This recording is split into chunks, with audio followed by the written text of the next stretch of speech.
मुस्लिम, Christian, Hinduism, बौद्धाज्म और इतने लोग हैं और अलग अलग संस्कृति है, कितने त्यौहार हैं वो लोग जो मनाते हैं। मेले भाई फेमस ही अपने त्योहारों की वजह से है भाई। मेले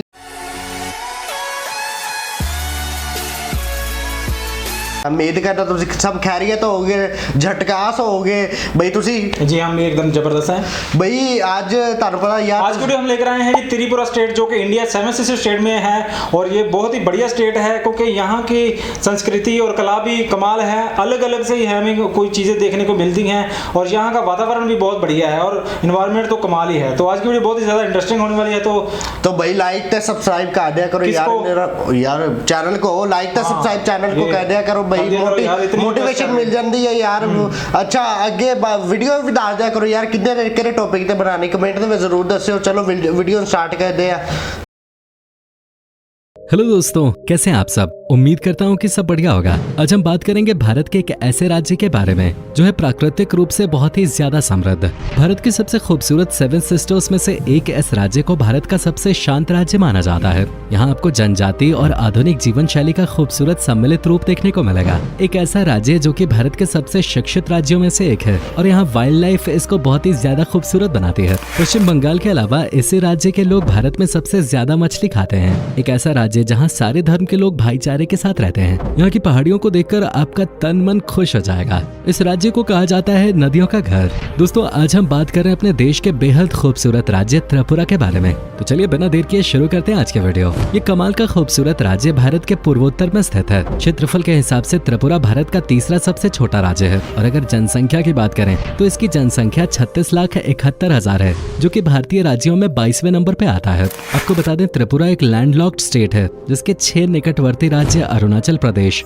असम, मणिपुर, मेघालय, मिजोरम और नागालैंड है। अगर इन पड़ोसी राज्य के साथ त्रिपुरा को मिला दिया जाए तो ये सामूहिक रूप से 7 सिस्टर स्टेट्स के रूप में जाने जाते हैं। त्रिपुरा की राजधानी है अगरतला, जो क्षेत्रफल और जनसंख्या के हिसाब से यहाँ का दूसरा सबसे बड़ा शहर है। पूर्वोत्तर भारत में गुवाहाटी के बाद अगरतला ही सबसे महत्वपूर्ण शहर है। पर्यटक जैसे ही अगरतला शहर में प्रवेश करते हैं वैसे ही वो उसकी संस्कृति में ऐसे रम जाते हैं जैसे वो सालों से परिचित हो। अगरतला का मौसम हर समय सुहावना रहता है। पर्यटन के दृष्टिकोण से ये एक ऐसा शहर है जहां मनोरंजन के तमाम साधन मौजूद हैं। साथ ही ये शहर सांस्कृतिक रूप से भी बेहद समृद्ध है।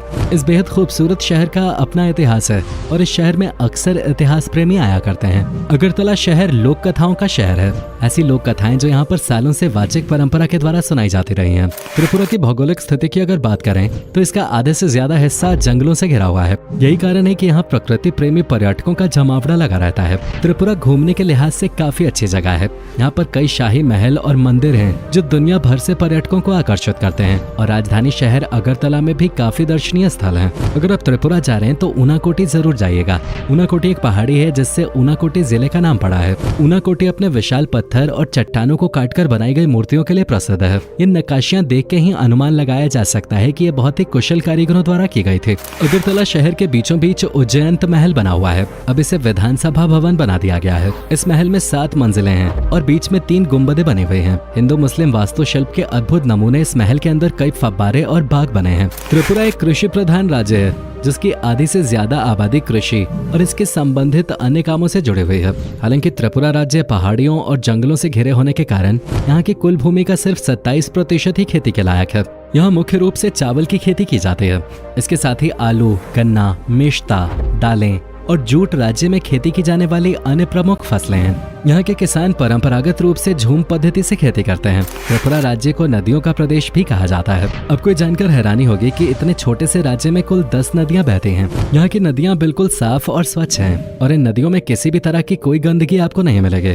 खासकर इस राज्य की गोमती, बुरिमा, खुवाई, फेनी और मोहरी नदी की बात ही कुछ और है। ये नदियाँ इतनी साफ हैं कि आपके लिए यकीन करना मुश्किल हो जाएगा कि नदियाँ भारत की हैं। अगर भाषा की बात की जाए तो त्रिपुरा में बंगाली और त्रिपुरी भाषाएं बोली जाती हैं। वहीं इसके अलावा त्रिपुरा में हिंदी भाषा भी बड़े पैमाने पे बोली जाती है।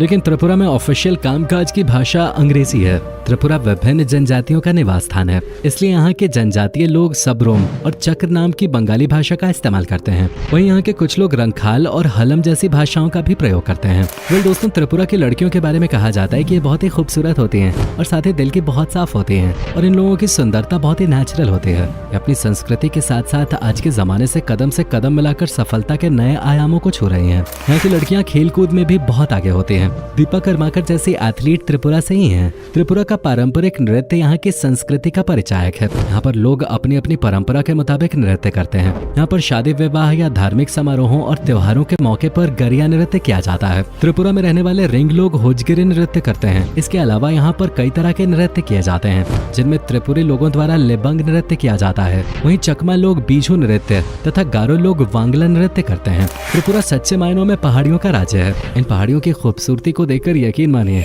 आपका मन वहीं बस जाने का करेगा। ऊंचे ऊंचे पहाड़ और उनमें घने वनों को देखकर आपका दिल नाच उठेगा। शांत वातावरण के साथ नदियों की कलकल पानी की आवाज और साथ ही पक्षियों की चहचहाहट से आपको ये लगेगा कि आप जन्नत में आ गए हैं। जैसा कि हमने पहले ही बताया कि त्रिपुरा 7 सिस्टर्स राज्यों में से एक है, इसलिए इन सभी राज्यों का रहन सहन खान पान भी बाकी बहनों की तरह काफी मिलता जुलता है। चूंकि त्रिपुरा बांग्लादेश से घिरा हुआ है तो यहाँ पर बांग्लादेश की संस्कृति और खान पान की छटा भी नजर आती है। यही वजह है कि यहाँ पर खान पान में ज्यादातर लोग मछली और चावल खाते हैं। यूँ तो अन्य सभी पर्यटक स्थलों की तरह त्रिपुरा में भी कॉन्टिनेंटल फूड मिल जाता है, लेकिन आप भी जानते हैं कि जिस पर्यटक स्थल पर अगर हम घूमने जाएं और वहाँ का स्थानीय खान पान हम न चखें तो यात्रा कुछ अधूरी सी लगती है। तो आइए दोस्तों थोड़ी नजर डालते हैं यहाँ के स्थानीय व्यंजनों पे। यहाँ के स्थानीय व्यंजनों में मुई बुरोक बहुत प्रसिद्ध है, जो मछलियों से बनाया जाता है। इसे चावल के साथ खाते हैं। मुई बुरोक यहाँ का पारंपरिक व्यंजन है। इसके अलावा यहाँ पर चावल से बनी बेर भी बेहद प्रसिद्ध है। अगरतला में चावल की खेती होती है, इसलिए उससे बने हुए विभिन्न खान पान यहाँ पर आप देख सकते हैं। इसके अलावा यहाँ पर त्रिपुरी चटनी और कुछ अन्य समुद्री भोजन जैसे कछुए, केकड़े, झींगे इत्यादि लोकप्रिय हैं। अगरतला में बंगाली मिठाई भी केवल उस शहर में नहीं बल्कि पूरे राज्य भर में प्रसिद्ध है। त्रिपुरा में कई लोग पिछड़ी जनजातियों से संबंधित हैं। यहाँ पर करीब 19 जनजातियां रहती हैं, जो अभी भी जंगलों में ही रहते हैं। यहाँ की जनजातियों में त्रिपुरी, चकमा, गारो, मणिपुरी, मिजो, रंग, कुकी और चाई शामिल हैं। इसके अलावा यहाँ पर बंगाली हिंदुओं की अच्छी खासी जनसंख्या है। राज्य में मुस्लिम, बौद्ध और क्रिश्चियंस के अलावा कई धर्मों के लोग आपस में मिलजुल के रहते हैं। त्रिपुरा अपने त्योहारों के लिए काफी फेमस है। मुख्य रूप से त्रिपुरा में दुर्गा पूजा, काली पूजा, गंगा पूजा, रासलीला, झूलन यात्रा, रथ यात्रा, मकर संक्रांति, पौष संक्रांति मेला और गरिया पूजा आदि मनाया जाता है। इसके अलावा यहाँ पर होने वाली नौका दौड़ भी बेहद प्रसिद्ध है, जिसका आयोजन हर साल होता है। अगर आप अगरतला में आए तो इन स्थानीय मेलों और त्योहारों का हिस्सा जरूर बने। भले ही त्रिपुरा राज्य बहुत छोटा है, लेकिन इस राज्य में आपको विभिन्न प्रजातियों के पेड़ पौधे बहुत बढ़िया लगा जी हमें। त्रिपुरा जिस तरह से हमने देखा, असम गुवाहाटी देखा, अरुणाचल प्रदेश देखा, ये भी बढ़िया था। और यहाँ के लोग ज़्यादा खेती बाड़ी करते हैं। खेती बाड़ी करते हैं भाई, की खेती बहुत ज़्यादा है। तो भाई जैसे अगरतला देखा कि वो खेती का घर था, राइस वहाँ पे ज़्यादा कास्ट किए जाते हैं। तो भाई वहाँ समुद्र देखे आपने, समुद्रों का घर कह रहे थे वो समुद्र का क्या जी, समुद्र मतलब कि समुद्र सारे इकट्ठे करके वो कह रहे थे समुद्र का घर है। अच्छा, और नहीं मैं तो ये बोलूँगा, मुझे तो यहाँ के स्ट्रीट फूड बढ़िया लगी यार। कितनी डिशेस बताई उन्होंने जी भाई। वो झींगों से क्या बनता है, मई झींगा मच्छी, वो झींगा मच्छी और साथ में वाइट चावल। और ये बांग्लादेश से आई थिंक 100 किलोमीटर दूर है, पता नहीं 200 किलोमीटर दूर है, इसलिए ज्यादा जो है बांग्लादेशी फूड ज्यादा पसंद की जाती है। नजदीक ही है, मतलब कि आ जा सकते हैं बस पर भी आ जा सकते हैं। और त्रिपुरा में आपने देखा कि कितनी पुरानी राजा महाराजाओं वाली महल भी थे, पैलेस थे यहाँ पर देखने को। जैसे राजस्थान में हमें होते हैं ना भी, जहाँ पे राजपूताना और जिस तरह के मुगल एम्पायर के महल थे, यहाँ पर भी थे।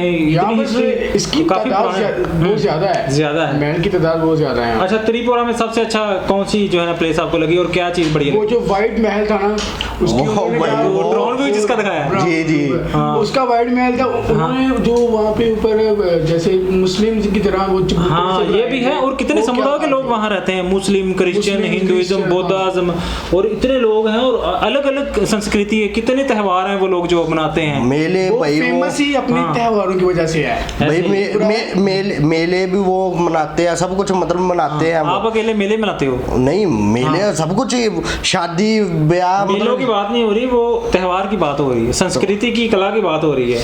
और वहाँ के लोग कितने हार्ड वर्किंग है, ये नहीं देखा आपने? तो भाई देखा मैंने। नक्काशी देखी आपने किस तरह से वो लकड़ी के ऊपर नक्काशी करते हैं? जो वहाँ का इंसान है क्या वो क्या खेती बाड़ी करते हैं, इतनी सफाई और इतनी मेहनत से वो खेती बाड़ी करते हैं कि चावल आपने देखी तो क्या बात है चावल। और इंडिया दुनिया में मैं ये कहूँगा कि दुनिया में सबसे ज़्यादा एक्सपोर्ट करने वाला इंडिया देश है जो चावल एक्सपोर्ट करता है। बिल्कुल ऐसा ही है। पाकिस्तान का चावल तो खैर अल्लाह ही हाफ़िज़ है, आपको पता ही है।